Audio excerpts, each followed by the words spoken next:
Olis, quiero compartir el día de hoy un video diferente.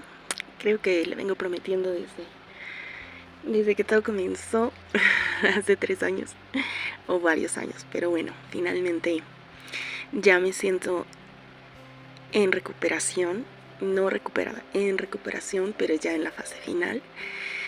Y quisiera no hacer solo un video, sino una serie de videos como parte de esa recuperación, para compartir pues esperanza a los que estén atravesando esta situación, muchísima fe, muchísimo consuelo. Dice la palabra que nosotros hemos sido consolados justo para consolar a otros, y yo lo creo.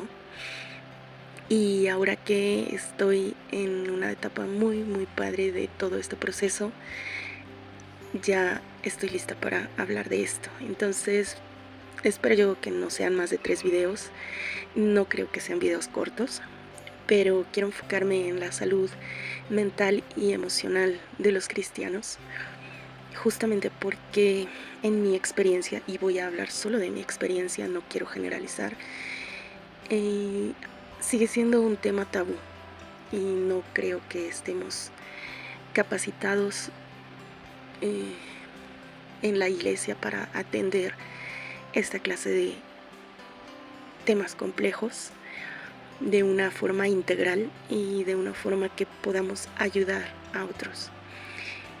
Y bueno, pues la primera sección va a ser, o el primer video va a ser un poco testimonial, y los demás espero yo que sean un poquito más estructurados respecto a cómo poder trabajar en ese proceso.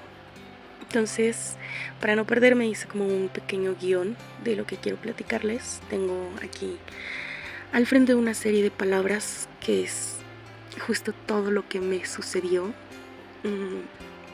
La depresión, la ansiedad, el burnout, qué es la despersonalización, cómo se ocasionan todos esos problemas, de dónde vienen, desequilibrio hormonal, SOP, síndrome de ovario poliquístico, hipotiroidismo, anedonia, ideación suicida, intento suicida y suicidio, que son como la fase terminal de una crisis de depresión mayor, o un diagnóstico de depresión mayor.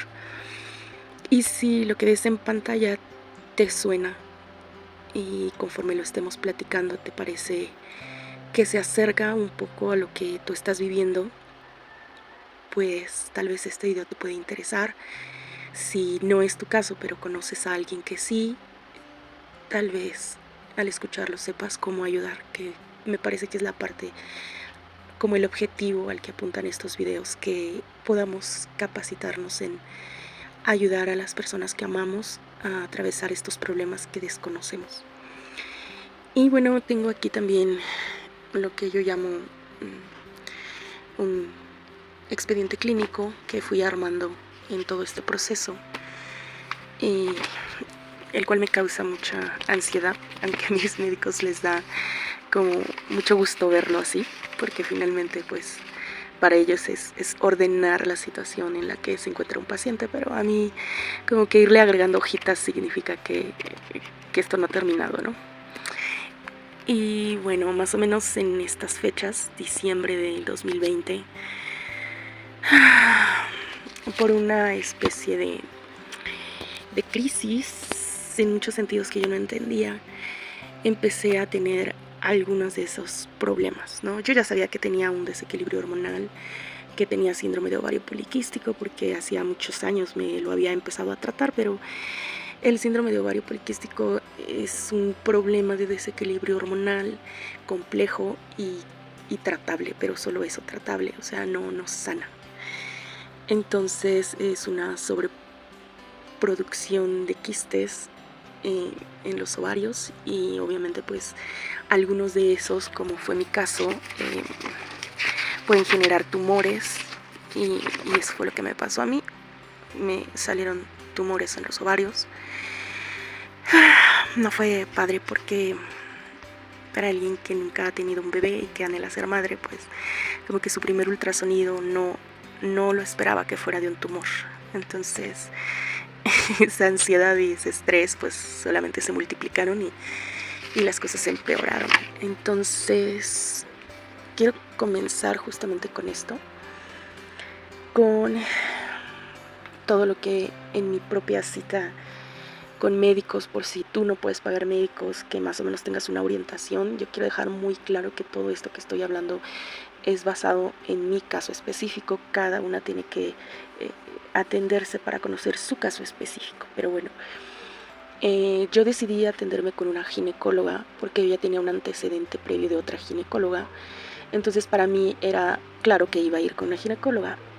Pero en realidad esto no solo lo atiende una ginecóloga, esto lo atiende también un endocrinólogo, porque la endocrinología es el estudio de las glándulas hormonales y el sistema hormonal o endocrino es un sistema que funciona como un reloj. Entonces si se descompone uno, se descompone el resto, y así fue como de síndrome de ovario poliquístico añadí después la siguiente glándula, que es la tiroidea, en descomposición. Entonces se descompuso mi glándula tiroides y añadimos hipotiroidismo, ¿no? Entonces ese desequilibrio hormonal por el SOP o por el hipotiroidismo, porque mi endocrino me explica que no sabemos quién fue el primero en descomponerse, pero que se tiene que arreglar, porque si no la siguiente hormona o glándula hormonal que se descompone son las suprarrenales, y entonces eso es todavía más catastrófico.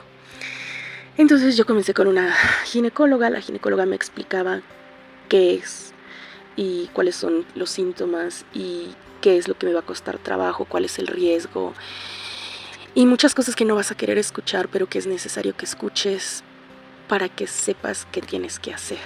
Entonces, justo después de que me explica todo eso, pasamos a la parte de los ovarios poliquísticos, y ahí fue donde desafortunadamente encontramos, para sorpresa de mi doctora, pues tumores.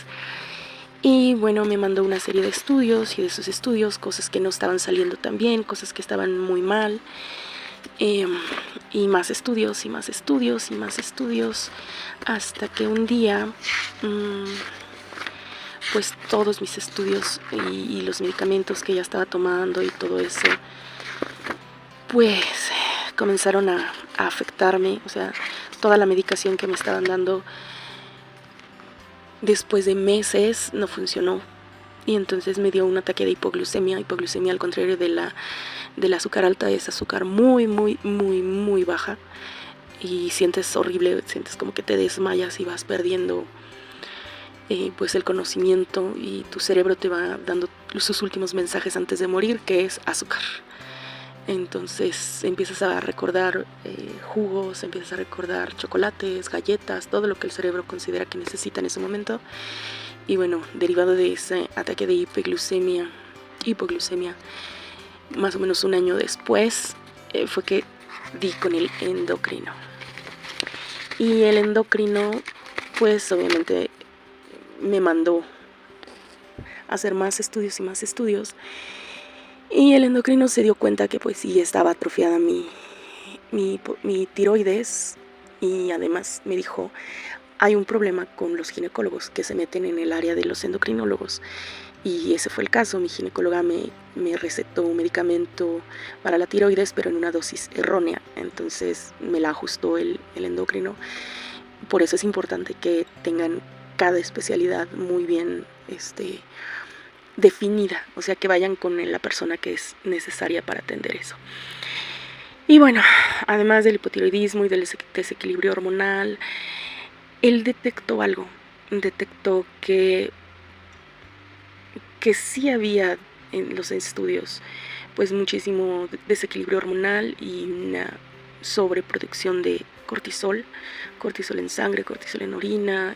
Después de descartar todo lo demás, me dice que mi siguiente etapa tiene que ser con nutrición, tiene que ser con un cambio de alimentación, tiene que ser con cambio de hábitos que yo no iba a poder tener o a poder sostener en el tiempo, porque yo ya presentaba un nivel de depresión muy profundo que él detectaba por una mente dispersa, por no estar concentrada, no saber darle datos básicos, algo que en psiquiatría se conoce como despersonalización, como cuando sientes que por dentro eres una persona y por fuera es otra, como si estuvieras viendo toda tu vida a través de una pecera o de un cristal.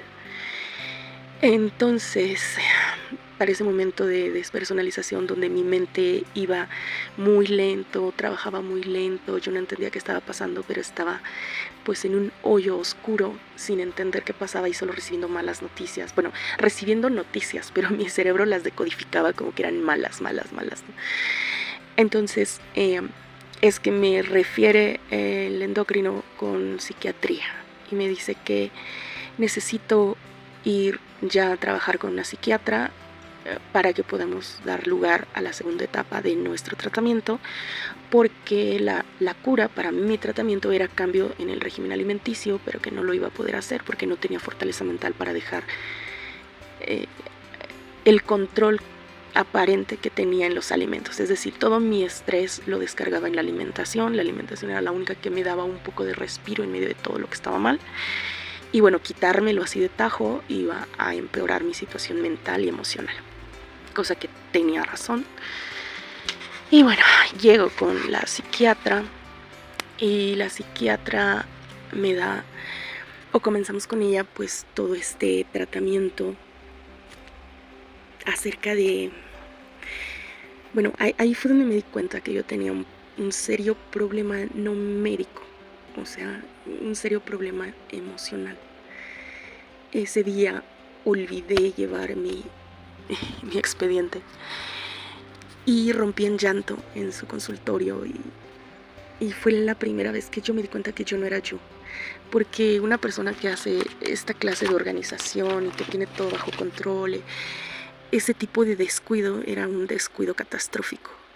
Y entre más me miraba con amor, no me miraba con condescendencia ni con lástima, me miraba con amor, con has llegado al lugar donde tenías que haber llegado. Comenzó a darme esa confianza de abrirle mi corazón, la confianza de compartir con ella cosas personales que yo pensé que solamente era, pues le abro mi corazón, ¿no? Pero evidentemente no, o sea, ella siempre estuvo en un papel profesional, o sea, cada dato que yo daba para ella representaba un aspecto a evaluar desde el punto de vista psiquiátrico. Por ejemplo, cuando yo le platico que para cuando me encuentran este síndrome, este tumor en los ovarios, yo acababa de sufrir un problema de pues que yo no tenía dinero para pagar todo esto, porque la persona que finalmente me tenía que haber pagado un juicio, soy abogada, un juicio con el que yo iba a pagar todo esto, pues se fue sin pagarme. Y ese tema para ella fue relevante para la psiquiatra porque me decía, ok, estás en un duelo, estás atravesando un duelo por una traición y eso genera más cortisol que está inundando tu cerebro y entonces por eso estás empeorando, ¿no?, tu situación. Y sé que desde el momento solamente he hablado de cuestiones clínicas y de síntomas y de cómo fue que me enfermé, ¿no? Pero hay una parte mucho más específica que quiero comenzar a tocar y es este tema de las emociones y la vida cristiana.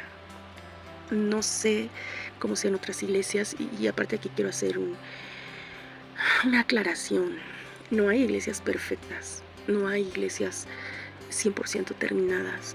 Y lo más importante es que la iglesia de Cristo la ama, así como está, con sus defectos, con sus virtudes, y la ama de tal forma que dio su vida por ella. Entonces, pensar que este error o este problema o esta situación o bla, bla, bla, bla, me sucedió a mí en mi iglesia es la verdad un error cognitivo. Es que sigo hablando en psicóloga, pero es que de verdad han sido 3 años donde Dios me ha puesto en esta especie de capacitación extrema. Es algo que se llama disonancias cognitivas, errores de pensamiento, o sea, generalizar las cosas. Eso era un error cognitivo que yo tenía en ese momento, en este momento ya no. Por eso les digo, no hay iglesias perfectas y Dios toma el control aún de las cosas que uno pensaría que no debieron haber sucedido como sucedieron y así sucedieron. Bueno, estoy convencida. Depresión sabemos lo que es, ansiedad, bueno, no voy a obviar nada de esto, lo voy a explicar en mis propias palabras. Depresión es un estado de ánimo no apto para continuar con tus funciones normales de vida. Depresión es, pues, cuando dejas tu vida de lado. Puede ser una tristeza profunda, en un momento o a largo plazo. Esa es la depresión mayor. Y en mi caso pues ya era una depresión mayor. El examen específico me lo hizo la psiquiatra. Y bueno, ese fue mi diagnóstico: depresión mayor con ansiedad y burnout. Y el tema del burnout es interesante porque la primera vez que yo escuché este término fue a la mitad de todo este proceso, cuando yo trataba de encontrar qué era lo que me estaba pasando. Y escuché el testimonio de esta chica coreana muy famosa, la TikToker Chingu Amiga. Y fue exactamente eso lo que yo sentía, o sea, esa despersonalización, pero al mismo tiempo con crisis de pánico. Y hay un término que espero que jamás en tu vida lo conozcas, pero se llama estado de catatonia, que es como cuando tu cuerpo ya no te obedece. Es decir, tu mente está pensando en moverse y tu cuerpo no se puede mover. Y no te obedece, quieres caminar y no puedes, quieres salir de la cama y no puedes, y te asustas porque prácticamente estás consciente, tu cerebro está trabajando, tu cerebro está dando órdenes, pero tu cuerpo no responde. Y ese estado de catatonia es terrorífico. Y uno, desde la perspectiva cristiana, puede pensar mil cosas. Yo pensaba, con mucha honestidad lo digo, estoy endemoniada. Pero tengo suficiente capacitación bíblica como para saber que no hay un grado de posesión en mi vida, porque Dios está en mi vida ahora que soy cristiana. Pero es como si tu cerebro comienza a entrar en pánico, en terror, y no piensa coherentemente, no piensa lógicamente, no piensa, o sea, esas crisis de pánico son en serio terroríficas. La crisis de pánico es previo al estado de catatonia. La crisis de pánico todavía puedes huir, todavía puedes llorar, todavía puedes hacer algo, pensar, moverte, tu cuerpo todavía te obedece. En el estado de catatonia ya no. En el estado de catatonia, si buscan en TikTok episodio catatónico, van a poder entender a qué me refiero. Y desde ahorita les comento que es las chicas que se han grabado en esos estados, o que las ha grabado su familia, y lo han compartido, lo comparten no para compartir morbo, lo comparten para que alguien más pueda ayudar a otros. Todo lo que está en esa hoja que tenemos adelante me ha costado lágrimas conocerlo, me ha costado muchos ataques de pánico, muchos momentos difíciles donde en ese dolor yo decía: Señor, ya llévame, ¿no? Señor, ya no quiero estar aquí, no sé qué me está pasando.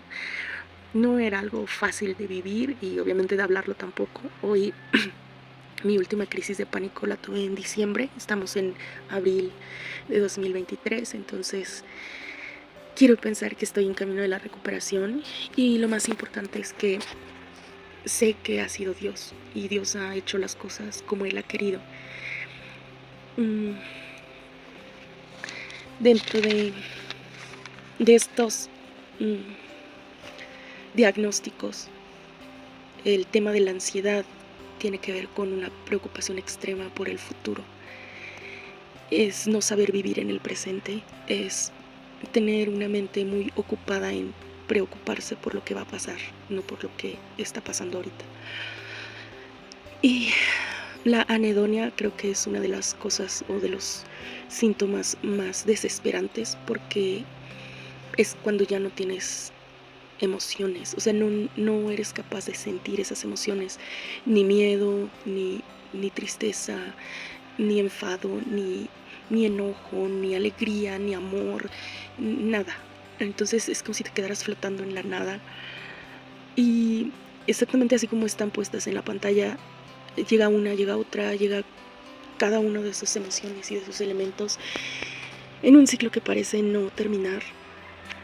Y bueno, hasta el final puse como la parte última, la que nadie quiere hablar, ni siquiera los cristianos, donde más he encontrado reticencia en tocar el tema, que es las ideaciones suicidas y los intentos suicidas, ¿no? Y ya del suicidio, pues definitivamente lo que se dice del suicidio en el ámbito cristiano es doloroso. Está casi siempre lleno de culpa, es muy insensible para las personas que que lo están viviendo. Y al menos en la iglesia donde yo estaba, desde el púlpito se predicaba la pérdida de la salvación.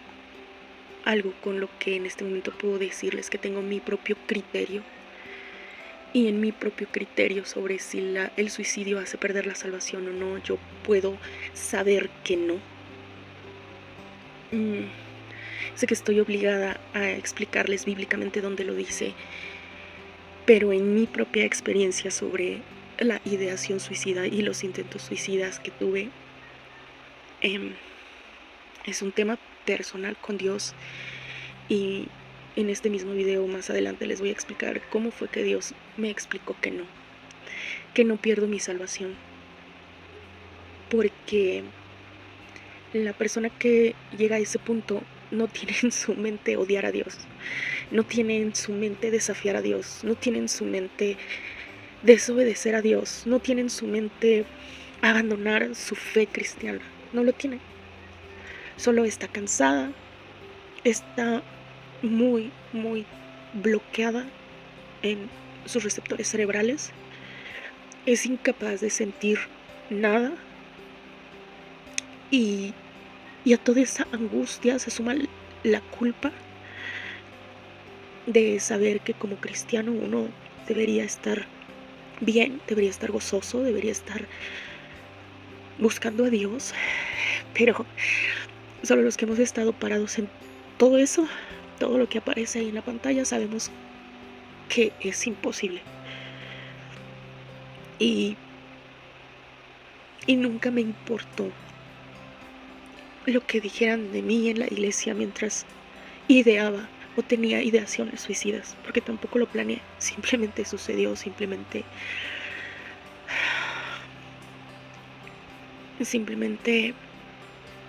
me cansé. Y me cansé de hablar con Dios y tampoco recibí respuesta.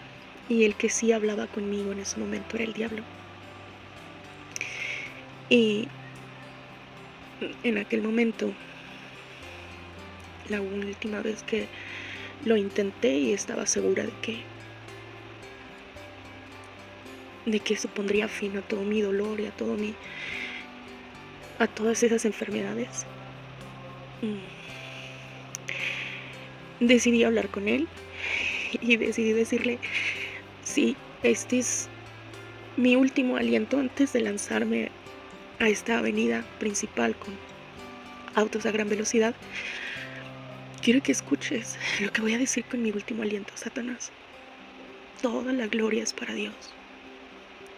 Toda la honra y toda mi alabanza es y será siempre para Dios. Yo lo amo. Y no vas a hacer nada para cambiar eso. Amo a Dios. Y lo que ahora voy a hacer no cambia ese amor.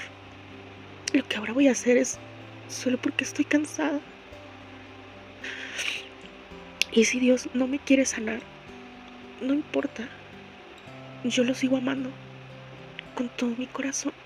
Te amo, Señor. Y en ese momento, mientras intentaba dar el paso hacia adelante, hacia los carros, la cálida mano del Señor tocó mi pecho y me hizo hacia atrás, impidiendo que yo me lanzara. Y yo caí hacia atrás y comencé a llorar, pero también a cantar alabanzas. Y en medio de esa alabanza fue que Dios me dijo: yo también te amo y no vas a terminar así. Pero nunca me juzgó, nunca me hizo sentir culpable, nunca me mostró enojo, nunca me habló con enojo ni con odio, sino como un papá que ama y que no quiere que nada malo le pase a sus hijos. Con amor, con cariño, con empatía, me abrazó. Y por eso puedo saber que el suicidio no te hace perder la salvación. porque ese no era el plan de Dios. Desconozco porque Dios me permitió escuchar su voz y sentir su mano protegiéndome y abrazándome, y a otros no. Pero me siento afortunada. Eso fue en mayo del año pasado, mientras en mi iglesia se celebraba el Día del Maestro. Ese mismo día yo estaba llevando a cabo ese intento suicida. Y yo no juzgo a mi iglesia, la amo así como es, porque yo sé que Dios tenía un plan para mí. Como ese día me lo dijo, así no van a terminar las cosas. Y que hoy esté aquí hablándoles de este tema tan complicado y complejo, como se dan cuenta, es parte de ese plan que Dios tenía, de compartir fe, compartir esperanza, de que ese no es el final, de que así no van a terminar las cosas, de que cosas buenas vienen. Y hoy estoy en esas cosas buenas. Hoy estoy en otra iglesia, una iglesia que tiene un programa que se llama Celebremos la Recuperación. Yo no aliento al cambio de iglesias, yo no animo a nadie a que se cambie de iglesia. De hecho, ahora me doy cuenta que mi batalla todo este tiempo ha sido en contra de la religiosidad, de hacer las cosas como yo creo que así se tienen que hacer, porque así se han hecho siempre y porque la Biblia dice y porque... pero nunca dejé a Dios ser Dios en mi vida y hacer las cosas a su manera. Y estos 3 años no quise orar de esa forma, que si esta no era mi iglesia me cambiara, porque en mi concepción cristiana eso no era posible. Pero el Señor tenía otros planes. Así que en algún momento mi iglesia decidió poner requisitos que yo no podía cumplir. Y no son requisitos exagerados, es lo mínimo que se espera de un cristiano: ir a iglesia los domingos e ir a grupos familiares. Pero mis crisis de pánico eran en la iglesia, en los grupos familiares. Mis ataques de depresión y de ansiedad eran ahí. Así que no era para mí un plan. Y fui clara con Dios en eso y le dije que yo no había querido orar por años así, pero si este era el momento que Él me sacara, que la iglesia me sacara a mí, y así yo entendería que tenía que buscar otra iglesia. Y eso fue lo que sucedió. Ya no podía ser parte de algunos ministerios, como el de intercesión, y me sacaron del grupo de intercesión, que era lo último de donde yo me aferraba. Y ahí entendí que no podía quedarme sin una casa espiritual y que era necesario buscar una nueva casa espiritual. Y así fue como llegué a Más Vida. El Señor proveyó para mí todo: el lugar, el día, el momento, todo. El programa. Me estaba esperando el programa de Celebremos la Recuperación y el de 8 decisiones sanadoras. Y les voy a subir las fotos porque es muy interesante el cambio. El primer día que llegamos ahí, de 100 personas, 20 éramos nuevos, y de esos 20, la mitad teníamos problemas de depresión o de salud mental, y fue increíble ver cómo tienen grupos específicos para ayudar en la recuperación de esos problemas. Estoy muy contenta ahora, estoy terminando la primera temporada ahí, eso me llena de felicidad. Y eso es lo que quiero contarles a partir de ahora, esas temporadas. Quiero desarrollar en los siguientes videos esas 8 decisiones sanadoras. Ustedes pueden encontrar en internet, si les interesa, el libro de 8 decisiones sanadoras. Lo pueden comprar también. En YouTube están mini videos de cada decisión. Es un programa del pastor Rick Warren, el mismo autor de Una vida con propósito. Pero lo más maravilloso de esto es como Dios va transformando tu vida en el momento indicado y todo se va juntando en el momento indicado.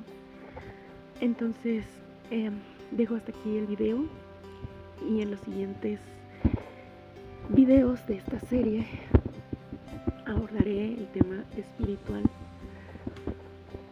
de todo este proceso, y lo relacionaré con este programa de Celebremos la Recuperación.